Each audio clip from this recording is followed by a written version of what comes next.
नमस्कार विद्यार्थी मित्रांनो, तुम्ही जर राज्यसेवा मुख्य परीक्षेची तयारी करत असाल आणि तुम्ही नवीन असाल, तुम्ही आजपर्यंत मेन्स दिलेली नाही, तर तुमच्या अभ्यासामध्ये पी-वाय-क्यूला खूप महत्त्वाचं आहे मित्रांनो. कारण पी-वाय-क्यूमध्ये 30 ते 35% क्वेश्चन डायरेक्टली आणि इनडायरेक्टली रिपीट होतात. कारण सिलेबस हा फिक्स आहे राज्यसेवा मुख्यचा, ठीक आहे. आणि 60 ते 70% टॉपिक तसले तसे रिपीट होतात. म्हणजे त्याच टॉपिकवर वारंवार क्वेश्चन विचारले जातात. ठीक आहे, तुम्ही त्याचं प्रिपरेशन करण्यासाठी जे पी-वाय-क्यूचं एनालिसिस करण्यासाठी तुम्ही विश्लेषणाचे पुस्तकं वाचत असाल तर ते आता टाइम कमी आहे. शेवटचे 30-35 दिवस बाकी आहे. त्या विश्लेषणाच्या पुस्तकामध्ये खूप फाफाट पसारा दिलेला असतो. त्याच्यासाठीच आम्ही राज्यसेवा पी-वाय-क्यूची विश्लेषणाची बॅच आणलेली. मागच्या 8 महिन्यापासून हिचं रेकॉर्डिंग चालू होतं.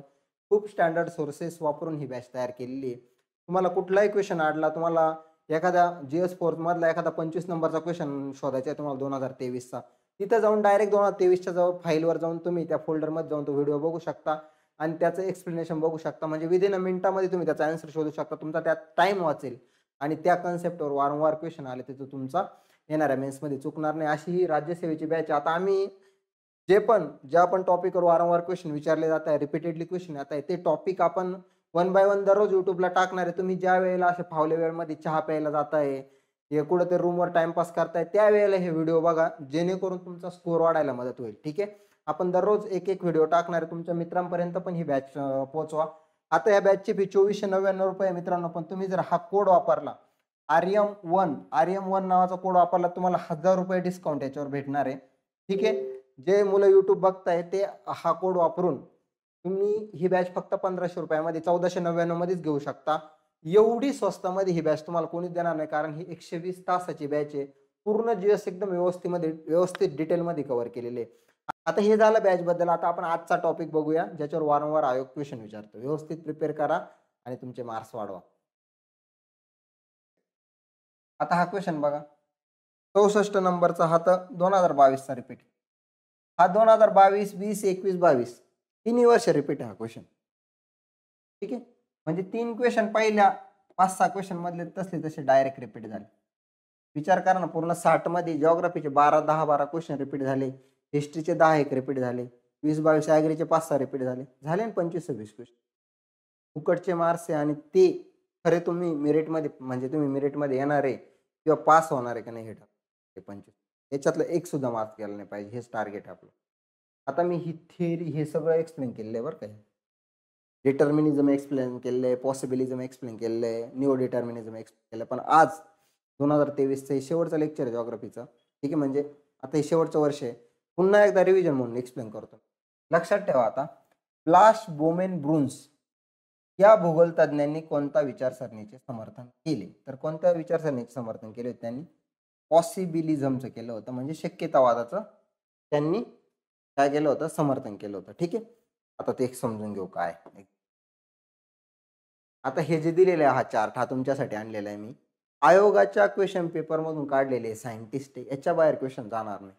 आयोग सरळ सायंटिस्टवरच क्वेश्चन विचारला. डिटर्मिनिझम, पॉसिबिलिझम आणि निओ डिटर्मिनिझम. निओ डिटर्मिनिझम म्हटलं तर एकच माणूस, तो म्हणजे ग्रिफिथ टेलर यानं ही कन्सेप्ट मांडली होती. पण पॉसिबिलिझम जर म्हटलं तर विडाल डी ब्लाचे, फॅबोरे, बोमेन, गोल्डन हे आयोगाच्या क्वेश्चन पेपरमधले नाव आहे बरं का. असे घेतलेले. आणि ब्रुन्स, पर आत्ता विचारला होता बघा. हा जो क्वेश्चन बघा इथं म्हटलेला आहे ब्रुन्स. बोमेन, ब्रुन्स, ब्लाच याच्यातले 3 आहे ना, अजून 2 ऍड करून घ्या त्याच्यात. फॅब्युअरे आणि गोल्डन.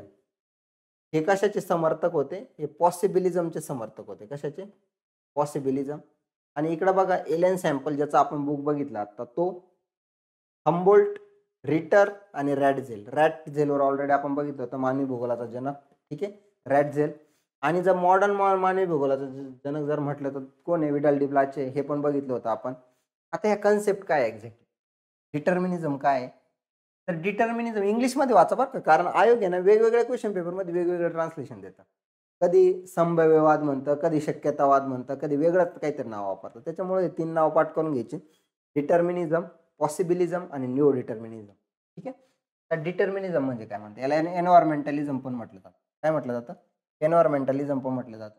एन्व्हायरमेंट यांचं म्हणणं होतं डिटर्मिनिझम वाल्यांचं. तुम्ही स्पीड वाढून घ्या. मी एकदम शांततेत शिकवतो, समजून सांगतो. तुम्ही थोडं स्पीड वाढून घ्या ॲपवर. 1.5चं 1.25चं स्पीड करून घ्या. म्हणजे तुमचा टाइम वाचेल. डिटर्मिनिझम वाल्यांचं म्हणणं काय होतं, एन्व्हायरमेंट ठरवतं की माणसाची प्रगती कशी होणार आहे. सिंपल भाषेत सांगतोय, माणूस सोसायटल किंवा कल्चरल असेल, त्याची इकॉनॉमिकल, पॉलिटिकल डेव्हलपमेंट कशी होणार हे कोण ठरवतं? एन्व्हायरमेंट ठरवतं. म्हणजे मी तुम्हाला सांगितलं होतं उदाहरण इंडस व्हॅली सिव्हिलायझेशन. तिथंच काय येऊन लोकवस्ती तयार झाली. हे एन्व्हायरमेंटने ठरवणं कारण तिथं सगळे सोर्सेस उपलब्ध होते. किंवा मैदानं, जे गंगेचे मैदानं बघतो आपण. गंगा नदीने तयार केलेले मैदान असेल किंवा ब्रह्मपुत्रेने त्याच्या अवतीभोवती जास्त वस्ती का बघायला भेटते? कारण निसर्गाने तयार केलेलं काहीतरी तिथं निसर्गाने तयार केलेले सगळे सोर्सेस तिथं प्यायला पिण्यासाठी पाणी आहे, शेती तिथं उत्तम करू शकतो वगैरे, वगैरे. हे निसर्गाने तयार केलेलं आहे. म्हणजे यांचं म्हणणं काय होतं का निसर्ग ठरवतो माणसाची डेव्हलपमेंट कशी होणार आहे. ती कल्चरली असो, सोसायटीला असो, नाही तर कशा पद्धतीने असो. म्हणजे एन्व्हायरमेंट फर्स्ट. सगळ्यात वरची प्रायोरिटी कोणाला दिली यांनी? एन्व्हायरमेंटला दिली.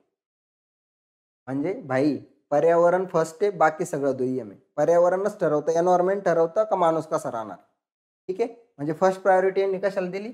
एन्व्हायरमेंटला सगळ्यात उच्च प्रायोरिटी दिली यांनी आणि त्याच्यानंतर माणसाला दिली. पण हे पॉसिबिलिझम वाल्यांचं जे मत आहे ना, हे थोडंसं वेगळं आहे. यांचं काय म्हणणं आहे, पर्यावरण नाही, ह्युमन महत्वाचं आहे, माणूस महत्वाचा आहे. माणूस ठरवतो, माणूस एन्व्हायरमेंटला त्याच्या पद्धतीने बदलू शकतो. हे कोणाचं म्हणणं होतं? पॉसिबिलिझम वाल्यांचं म्हणणं होतं. मी तुम्हाला उदाहरण दिलं होतं, पुन्हा एकदा देतो. ते उदाहरण खूप छान आहे. कारण दुबई जी सिटी तयार झालेली ती 2005च्या आधी तिथं वाळवंट होतं.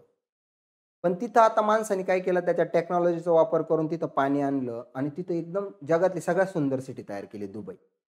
ठीक आहे. तिथं पाणी आणलं, तिथं झाडं लावले, तिथं सगळ्या गोष्टी मेंटेन केल्या, तिथलं टेम्परेचर मेंटेन केलं, सगळं.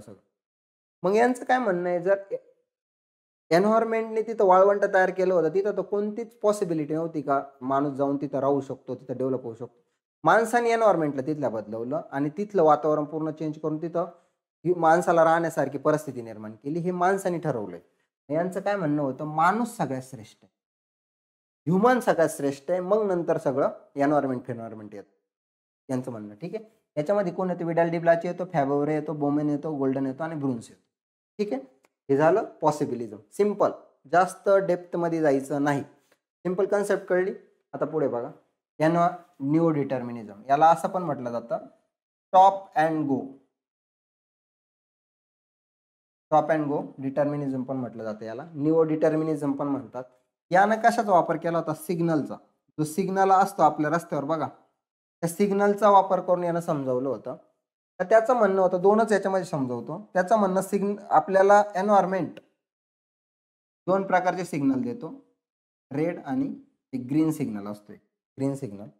ठीक आहे. ग्रीन सिग्नल, रेड सिग्नल आणि ग्रीन सिग्नलवर त्यानं समजून सांगितलं होतं. ठीक आहे.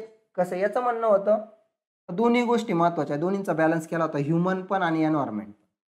ठीक आहे.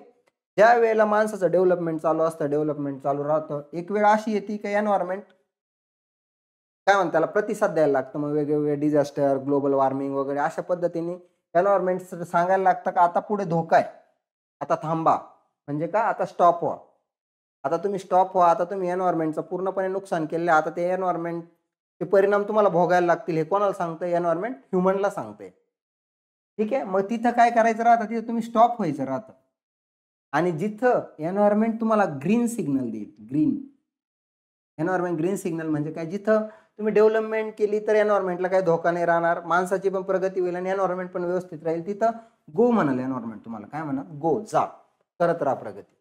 पण जिथं तुम्हाला रेड सिग्नल भेटेल का एन्व्हायरमेंटची खूप हानी झालेली, एन्व्हायरमेंट त्याचा रिप्लाय द्यायला लागलाय, कशा पद्धतीने द्यायला लागलंय, अचानक ग्लोबल वॉर्मिंग वाढायला लागली, ओझोन लेअर कमी होतोय, हिमनद्या वितळायला लागल्या, ह्या सगळ्या गोष्टी हे काय? हे एन्व्हायरमेंटने दिलेलं उत्तर आहे. म्हणजे माणसाने केलेली एन्व्हायरमेंटची हानी. ठीक आहे. मग जेव्हा एन्व्हायरमेंट म्हणाल स्टॉप, त्यावेळेला माणसाने थांबलं पाहिजे. जेव्हा एन्व्हायरमेंट म्हणाल जा, म्हणजे एन्व्हायरमेंट म्हणण्यापेक्षा जिथं कंडिशन एकदम फेवरमध्ये असेल तिथं तुम्ही प्रगती केली पाहिजे. असं म्हणजे दोन्हींचा बॅलन्स करून चालला. दोन्हींना पण त्यानं महत्व दिलं, ह्युमनला पण दिलं आणि एन्व्हायरमेंटला पण दिलं. स्टॉप अँड गो त्याला म्हटलं, त्याला न्यू डिटर्मिनिझम म्हणतात. त्या कोणी मांडली होती थेअरी? ग्रिफिथ टेलरने मांडली. ठीक आहे. दोघींना बॅलन्स करण्याचा प्रयत्न यानं केला. ह्युमनला पण महत्व दिलं आणि यांना पण महत्व दिलं. ठीक आहे. जिथे एन्व्हायरमेंटची हानी नसेल, माणूस व्यवस्थित प्रगती करून एन्व्हायरमेंटला पण बॅलन्स करत असेल, तिथं ह्युमन पण योग्य आहे. पण जिथे एन्व्हायरमेंटची खूपच हानी होऊन एन्व्हायरमेंट तुम्हाला मेसेज देत असल्या एका पद्धतीने का आता थांबा, तिथे तुम्ही थांबलं पाहिजे. अशा पद्धतीने त्यांना सिंपल भाषेत सांगितलं बरं का, जास्त सायंटिफिक नाही झालं. तुम्हाला कळावं म्हणून आणि हीच थिअरी आहे त्याची मांडलेली. ठीक आहे? अशा पद्धतीने. आता हे लक्षात ठेवा सगळे ग्रिफिथ टेलर वगैरे. परत कधीच विसरू नका. याच्यावर क्वेशन चुकला नाही पाहिजे हां, एक पण.